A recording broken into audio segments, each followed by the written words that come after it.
Well, welcome back to the YouTube channel. I am so excited to jump in today's topic. I'm going to be giving you 3 tips for hosting your mini sessions outdoors. This is something y'all been asking me for both here on the YouTube channel and also on Instagram. What are some things that you can do to have a successful outdoor mini session? I know a lot of you don't have a studio or you don't want to rent a studio. You like the look of an outdoor mini session, and there is a way to do them really, really well. However, whenever you do your mini sessions outdoors, it does come with some risk. And what can we do as photographers to be prepared for that? That's what I'll be going over, and I'm going to give you 3 tips. But if we haven't met yet, I am Kayla Brent. I am a photographer, and I help photographers start and grow their businesses the right way. And one way I teach my students to do that is by offering mini sessions. And mini sessions are a great way to build your clientele, and it's also a great way to scale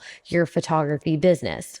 A lot of photographers like myself start their mini sessions outdoors. Outdoor mini sessions are absolutely gorgeous. But again, there are a whole bunch of risks, and we want to stay ahead of those risks and have a plan in place. Before I jump into those tips, make sure to give this video a thumbs up, subscribe to the YouTube channel. If you have any questions at all, as always, comment below. I'll be happy to answer them. All right, let's jump in. The very first thing is you must scout your location really well. What you are looking for in your location is it to be in the complete shade for the duration of your mini session. So if you're planning on doing a 3-hour mini session, you're going to be shooting for a consecutive 3 hours.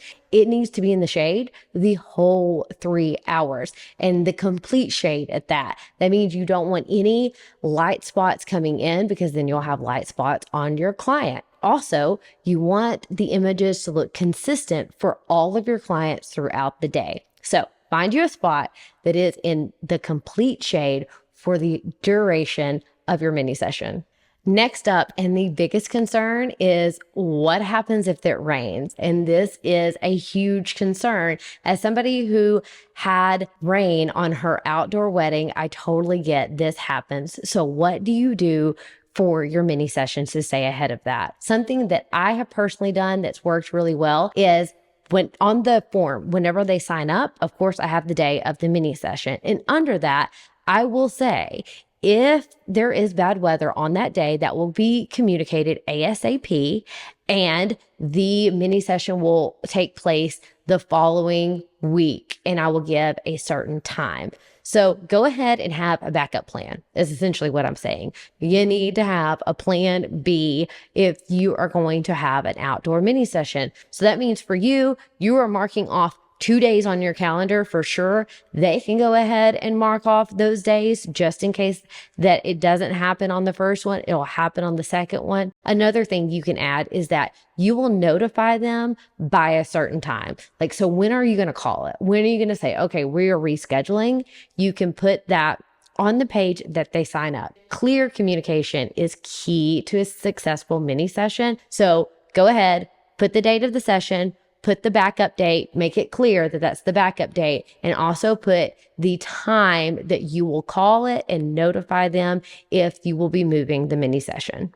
The third thing, and maybe the most important aspect of a mini session that's being done outdoors that a lot of photographers don't think about that you need to do, is be mindful and communicate it really well of where your clients are going to park. Hear me out here. You do not want to be taking pictures of your clients and it's time for the next one to come in and they are distracted by the people pulling up. The kids are watching the cars, they're not looking at the camera, and then they start to feel rushed because the next client is already pulled in. Because let me tell you, a lot of people come early and that's totally fine. You need to find a spot for your clients to park that is away from where the mini session is actually happening. Another tip that I do, even with the studio, of course, I have them park in a certain spot. I know I'm inside, but I don't have my clients just come in whenever they arrive.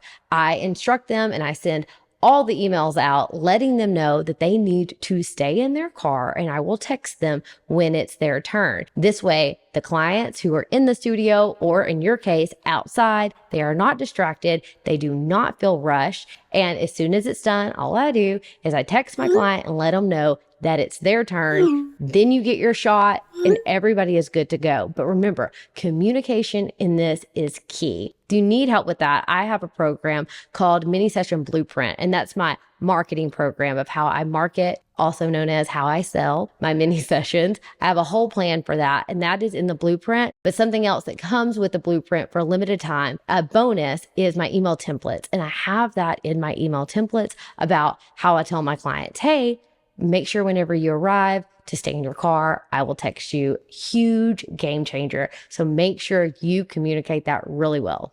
So there you have it, my 3 tips on hosting an outdoor mini session. I hope yours goes really, really well. Hey, sorry to interrupt. I have to let you know, as a YouTube subscriber, you are getting 50% off of my program, Mini Session Blueprint. All you have to do is use code YouTube whenever you are checking out. This program is my marketing strategy of how I get people to purchase my mini sessions. So I go over email marketing, I go over social media marketing, and I let you know how I've taken a page from Taylor Swift's book to market my mini sessions. You're going to get it all for 50% off. So I have a link in the description below. Use code YouTube at checkout, and I'll see you there. Bye for now.